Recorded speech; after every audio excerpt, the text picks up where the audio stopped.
जय श्री कृष्ण। राधे राधे दोस्तों आज मैं लड्डू गोपाल की एक बहुत ही प्यारी सी लीला कथा लेकर आई हूँ।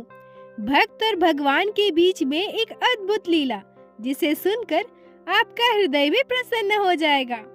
आशा करती हूँ प्रत्येक दिन की भांति आज की यह लीला कथा भी आप लोगों को बहुत अच्छी लगेगी और आपके हृदय को स्पर्श करेगी। एक गांव में श्री कृष्ण का एक भव्य मंदिर था। उस मंदिर में श्री कृष्ण के बाल स्वरूप लड्डू गोपाल की सेवा होती थी। मंदिर से थोड़ी ही दूरी पर एक कुटिया थी और उस कुटिया में एक गरीब वृद्ध महिला रहती थी जिनका नाम मंदिरा देवी था। मंदिरा जी श्री कृष्ण की परम भक्त थी और उनका लगाव लड्डू गोपाल से बहुत ही ज्यादा था। मंदिरा जी के जीवन में लड्डू गोपाल के अलावा और कोई भी नहीं था। वो बहुत ही ज्यादा गरीब थी, पर उनके पास एक गाय थी। वो गाय का दूध बेचकर अपना जीवन यापन करती थी। प्रतिदिन वृद्ध महिला गाय का दूध निकालकर सबसे पहले मंदिर में लड्डू गोपाल के लिए दूध लेकर जाया करती थी। आधा दूध वह मंदिर के पुजारी जी को लड्डू गोपाल के भोग के लिए दे दिया करती थी और बाकी को बेचकर अपना जीवन यापन करती थी। पर वह महिला इतनी ज्यादा गरीब थी कि वह दूध बेचकर अपना 2 समय का भोजन भी नहीं जुटा पाती थी। इसीलिए प्रतिदिन रास्ते में नदी से थोड़ा पानी लेकर दूध में मिला दिया करती थी, जिससे दूध थोड़ा ज्यादा हो जाए और उसे बेचकर वो अपने दोनों समय का भोजन जुटा सके। प्रतिदिन वह दूध लेकर सबसे पहले नदी में जाती थी और वहां से पानी मिलाकर फिर मंदिर ले जाकर आधा दूध पुजारी जी को लड्डू गोपाल के भोग के लिए दे दिया करती थी और बाकी का दूध बेचा करती थी। ऐसे ही उनका दिन बीत रहा था। प्रतिदिन की तरह वह वृद्ध महिला एक दिन दूध में पानी मिलाने नदी के किनारे जाती है और जैसे ही वो नदी का पानी दूध में मिलाती है, पानी के साथ साथ एक मछली भी दूध में चली जाती है, जिनका उन्हें थोड़ा भी अंदाजा नहीं था। उन्हें बिल्कुल भी इस बात का पता नहीं था। उसके बाद वृद्ध महिला दूध लेकर मंदिर जाती है और लड्डू गोपाल के भोग के लिए दूध निकालकर पुजारी जी को देती है। पुजारी जी जैसे ही बर्तन में से कच्चा दूध निकालकर ग्लास में डालते हैं, दूध के साथ ही वह मछली भी ग्लास में आ जाती है, जिसे देखकर पुजारी जी तो आग बबूला हो जाते हैं और वृद्ध महिला को बहुत ज्यादा डांटते हैं। गुस्से से वह यह भी कहते हैं कि कल से आप बिल्कुल भी मंदिर में प्रवेश नहीं कर सकती। कुटिया में वापस आकर वो लड्डू गोपाल को खूब डांटने लगी। वो कहती है, गोपाल, आपको तो सब कुछ पता है। आपको तो पता है ना कि मैं प्रतिदिन दूध में पानी मिलाती हूँ और मैं यह पानी क्यों मिलाती हूँ यह भी आपको पता है। और मैंने तो कभी भी यह बात आपसे नहीं छुपाई कि मैं दूध में पानी मिलाकर आपके पास लेकर जाती हूँ। और आज आपकी ही कृपा से वह मछली उस पानी में आ गई, जिससे वह आपके दर्शन कर सके, आपके चरणों में उसे स्थान मिल सके। इसमें उस मछली की क्या गलती और मेरी ही क्या गलती है उसमें। मैं प्रतिदिन आपको दूध का भोग लगाने के बाद ही कुछ खाती हूँ और आज वो पुजारी जी मुझसे कहते हैं कि कल से तुम मंदिर में प्रवेश नहीं कर सकती और मैं आपको दूध भी वहाँ ले जाकर नहीं दे सकती। वह वृद्ध महिला लड्डू गोपाल को डांटते हुए कहती है कि मुझे पुजारी जी ने कितना डांटा, कितनी सारी बातें सुनाई। मुझे इस बात का बिल्कुल भी दुख नहीं है, पर दुख तो मुझे इस बात का है कि जब पुजारी जी मुझे इतनी सारी बातें सुना रहे थे, इतना डांट रहे थे और आप चुपचाप वहीं बैठकर सब कुछ सुन रहे थे। आपने कुछ भी नहीं कहा। आप तो भक्त वत्सल हो ना। यही आप बोलते हो कि आप भक्तों का कष्ट नहीं देख सकते, भक्तों से बहुत प्रेम करते हो। तो क्या यही है आपका प्रेम? ऐसा है आपका प्रेम? बताइए ना प्रभु। मुझे तो बिल्कुल भी पता नहीं था कि उस दूध में मछली चली गई है, पर आपको तो सब कुछ पता था ना प्रभु। फिर आपने ऐसा क्यों किया? मैं आपको बिना भोग लगाए खाना तो क्या, पानी तक नहीं पीती हूँ। और पुजारी जी ने मुझे आज बोल दिया कि मैं कल से आपके लिए मंदिर में दूध भी नहीं ले जा सकती, ना ही मंदिर में प्रवेश कर सकती हूँ। तो ठीक है, मैं भी अब यहीं बैठी रहूंगी और मैं आज से अन्न जल सब कुछ त्याग करूंगी। धीरे धीरे यहीं पर अपने प्राण त्याग दूंगी। अब यह आप ही सोच लीजिए और आप ही को फैसला करना है कि आपको क्या करना है, क्योंकि मैं आपके बिना बिल्कुल भी नहीं रह सकती। वह वृद्ध महिला अपने प्रभु अपने लड्डू गोपाल पर गुस्सा करके सुबह की घटना को याद करके घर के एक कोने में बैठकर बस रोए जा रही थी। देर रात को अचानक से जैसे उसके दरवाजे पर किसी ने दस्तक दी। अचानक से कोई उसके घर के दरवाजे को खटखटाने लगा और बोला, मैया ओ मैया, ऐसा कहकर आवाज लगाने लगा। मैया मैया डाक सुनकर वृद्ध महिला का हृदय भावुक हो उठा और सोचने लगी कि इतनी रात को मुझे मैया मैया कहकर कौन बुला रहा है, और भागकर दरवाजा खोलती है तो देखती है एक सांवली सूरत का सुंदर सा बच्चा दरवाजे पर खड़ा है। वह वृद्ध महिला उस बच्चे से पूछती है, अरे तुम कौन हो, कहाँ से आए हो और इतनी देर रात को यहाँ क्या कर रहे हो? वह बालक बोलता है, मैं यही पास के गांव में रहता हूँ। लड्डू गोपाल के दर्शन करने आया था, पर रात बहुत ज्यादा हो चुकी है, मैं अपने घर वापस नहीं जा सकता, और आपको पता है मैं सुबह से कुछ भी नहीं खाया हूँ, मुझे बहुत जोरों की भूख लगी है।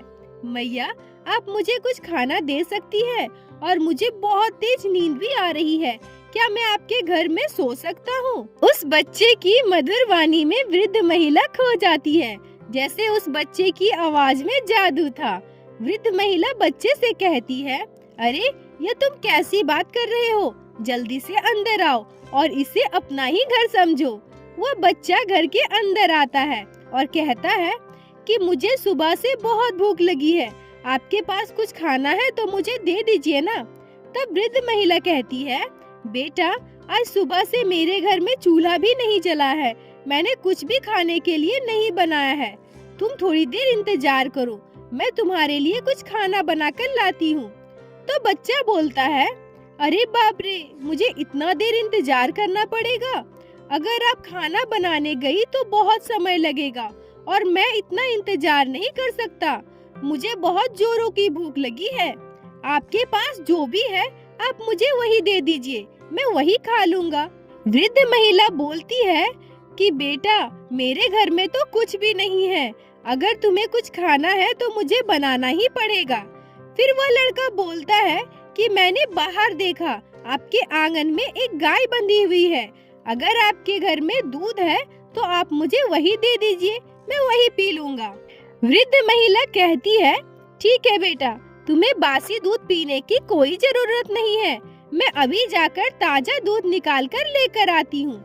यह बोलकर जैसे ही वह वृद्ध महिला बर्तन लेकर गाय की तरफ आंगन में जाती है, तभी वह बच्चा फिर से कहता है, अरे बाप रे, अभी आप गाय का ताजा दूध निकालोगी फिर मुझे दोगी, इसमें तो बहुत समय लगेगा, मैं इतना भूख बर्दाश्त नहीं कर सकता, आपके पास बासी दूध है ना, तो आप मुझे वही दे दीजिए, मैं वही पी लूँगा। वृद्ध महिला धीरे से बोलती है, अरे उसमें थोड़ा पानी मिला हुआ है। वह बालक बोलता है, मैया आप कितनी बातें करती हैं, कोई बात नहीं और अच्छा ही है ना, पानी मिला हुआ दूध पीऊंगा तो हजम जल्दी हो जाएगा, आप मुझे जल्दी से वही बासी दूध ला कर दीजिए। उस बच्चे की बात सुनकर वो वृद्ध महिला थोड़ा अचंभित हो जाती है। फिर जब देखती है कि बच्चे को बहुत ज्यादा भूख लगी है, तब वह जाकर वही बासी दूध लेकर आती है। वह बच्चा बहुत तृप्त होकर पूरा दूध पी जाता है और फिर कहता है, मैया आज आपका दिया हुआ दूध पीकर मेरी जान बच गई है, मैं सुबह से कितना भूखा था। ओ मैया, मुझे बहुत नींद आ रही है, क्या मैं यहाँ पर सो जाऊँ? वृद्ध महिला कहती है, हाँ तुम यहीं पर सो जाओ बिस्तर पर। फिर वह बच्चा वृद्ध महिला से कहता है, मैया देखो मैंने दूध पी लिया है, मुझे बहुत नींद आ रही है, मैं तो सोने जा रहा हूँ, आप भी कुछ न कुछ खा लो, भूखा बिल्कुल मत रहिएगा, मैं बता दे रहा हूँ। बच्चे के सो जाने के बाद वह वृद्ध महिला फिर से सुबह की सारी बातें याद करने लगती है। तभी वह थोड़ी देर के बाद देखती है कि वह बच्चा ठंड से ठिठुर रहा है। उसके घर में ओढ़ने के लिए कुछ अच्छा बिस्तर तो नहीं था, इसीलिए जो फटी पुरानी चादर उसने ओढ़ रखी थी उसी को उतारकर उस बच्चे को उड़ा देता है। फिर सुबह की बात याद करते करते वह घर के एक कोने में जाकर बैठ जाती है। भूख से प्यास से उसे बिल्कुल भी नींद नहीं आ रही थी। वह बस रोए जा रही थी, रोए जा रही थी। रोते रोते उसकी आंखें कब लग गई उसे पता ही नहीं चला। दोस्तों, सपने में वह वृद्ध महिला लड्डू गोपाल के दर्शन करती है। लड्डू गोपाल उनसे कहते हैं कि आप तो अद्भुत भक्त हैं मेरी। पुजारी जी ने आपसे क्या बोला क्या नहीं बोला, इस बात की वजह से मुझे दिन भर भूखा रख दिया आपने। दोबारा मेरे लिए दूध लेकर भी नहीं गई और साथ ही साथ सारी बातें याद कर कर सुबह से बस आप रोए जा रही। सुबह से आपने खुद को भी भूखा रखा है। यह आपका कैसा प्रेम है? लड्डू गोपाल कहते हैं कि मैया, आप तो कहती हैं कि लड्डू गोपाल के अलावा इस दुनिया में मेरा और कोई भी नहीं है। फिर मुझे उपवास रखने में आपको थोड़ी भी तकलीफ नहीं हुई और आज आप खुद भी पूरे दिन उपवास हैं। आपने कभी यह सोचा है कि आपको तकलीफ होने से मुझे कितनी तकलीफ हुई? देखिए मैया, अब आप बिल्कुल भी गुस्सा मत कीजिए। आपके गुस्से को कम करने के लिए मैं खुद आपके घर आया और आपके घर का दूध पान किया हूँ। अब आप भी सारा गुस्सा भूलकर नींद से जागकर जल्दी से कुछ खा लीजिए। और मैया सुनिए, प्रत्येक दिन की तरह कल भी आप मेरे लिए मंदिर में दूध लेकर जाओगे, नहीं तो मैं कल भी उपवास रहूंगा, कुछ भी नहीं खाऊंगा। मैं तो प्रतिदिन आपके उसी पानी मिलाए हुए दूध की प्रतीक्षा करता हूँ। और पुजारी जी ने आपको क्या कहा क्या नहीं कहा, उस वजह से आप मेरे पास दोबारा नहीं गई।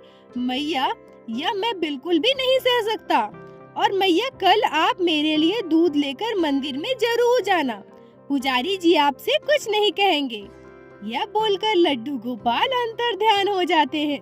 सपना टूटते ही वह वृद्ध महिला की नींद खुल जाती है और वह देखती है कि अब सुबह होने वाली है और जो बच्चा उनके पास सो रहा था वो बच्चा भी अब वहाँ नहीं है। वहाँ पर एक लड्डू गोपाल का पटका पड़ा है, जिसे देखकर ही वृद्ध महिला समझ जाती है कि यह लड्डू गोपाल का ही पटका है और यह भी समझ जाती है कि लड्डू गोपाल स्वयं आए थे उनके घर उनके हाथों से दूध पान करने। वृद्ध महिला जल्दी से उठकर अपना घर द्वार की साफ सफाई करती है, फिर खुद भी स्नान करके लड्डू गोपाल के लिए दूध लेकर मंदिर की तरफ जाती है। इधर पुरोहित जी जब लड्डू गोपाल के मंदिर का पट खोलते हैं तब देखते हैं कि लड्डू गोपाल के ऊपर एक फटा हुआ चादर ढका हुआ है। यह देखकर पुरोहित जी समझ जाते हैं कि आज फिर लड्डू गोपाल किसी न किसी भक्त के साथ लीला करके आए हैं। तभी वह वृद्ध महिला वहां पहुंच जाती है और कहती है, पुजारी जी, आपने तो मुझे मंदिर आने से मना कर दिया था, इसी वजह से मेरे लड्डू गोपाल दिन भर उपवास रह गए और रात को मेरे घर आकर मेरे हाथों का बासी दूध पान करके गए। साथ ही साथ अपना पटका भी मेरे घर छोड़कर आए और मेरी फटी पुरानी चादर अपने साथ लेकर आए, जिससे आपको यह बात समझा सके। हे प्रभु, आपकी लीला अपरंपार है। आपकी लीला को समझना हम सामान्य इंसान की बस की बात नहीं है। यह बोलकर वह वृद्ध महिला लड्डू गोपाल को दंडवत प्रणाम करती है। लड्डू गोपाल की पूरी लीला समझने के बाद पुजारी जी अपने किए पर शर्मिंदा होते हैं और वृद्ध महिला के पैरों को पकड़कर रोने लगते हैं और वो कहते हैं, यह मैंने कितनी बड़ी गलती कर दी, भक्त और भगवान के बीच का दीवार बन गया। मुझे क्षमा कर दो प्रभु, यह गलती मुझसे दोबारा कभी नहीं होगी। यह बोलकर वो लड्डू गोपाल के पास हाथ जोड़कर बैठ जाते हैं और रोने लगते हैं। कहा जाता है कि जब तक वो वृद्ध महिला जिंदा थी, हमेशा लड्डू गोपाल के लिए दूध लेकर जाया करती थी। दोस्तों, आप लोग यह बात हमेशा याद रखना कि जो लोग भगवान के परम भक्त होते हैं वो ऐसे ही होते हैं। जैसे वो भगवान से प्रेम करते हैं, उनकी भक्ति श्रद्धा करते हैं, वैसे ही वो भगवान से लड़ाई झगड़ा भी करते हैं, उन्हें डांटते भी हैं और भगवान पर अपना हक भी जताते हैं। और बस इसी वजह से भगवान अपने भक्तों से इतना प्यार करते हैं। बोलो बाके बिहारी लाल की जय, लड्डू गोपाल की जय, जय जय श्री राधे। दोस्तों, अगर आप लोगों को लड्डू गोपाल की आज की यह अद्भुत लीला कथा अच्छी लगी हो, आपके दिल को स्पर्श की हो, तो कृपया वीडियो को लाइक करके अपने दोस्तों के साथ शेयर अवश्य करें, जिससे बाकी भक्त भी लड्डू गोपाल की इस अद्भुत लीला कथा को श्रवण कर सके। और हमारे चैनल को सब्सक्राइब कीजिए, जिससे प्रतिदिन आप लोग हमारे चैनल पे श्री बांके बिहारी श्री लड्डू गोपाल की अद्भुत लीला कथाएं सुन सके। दोस्तों, यदि आपके जीवन में भी घटी हो कोई भी चमत्कारी घटना या लड्डू गोपाल ने कभी भी की हो कोई भी लीला जिसे आप हम सभी के साथ शेयर करना चाहती हैं, तो कृपया हमें इंस्टाग्राम पे मैसेज कीजिए। हम आपसे कांटेक्ट करेंगे और आपकी उस लीला कथा को हमारे चैनल में बाकी सारे भक्तों के साथ शेयर अवश्य करेंगे। लड्डू गोपाल की कृपा आप पर और आपके पूरे परिवार पर बनी रहे। राधे राधे दोस्तों।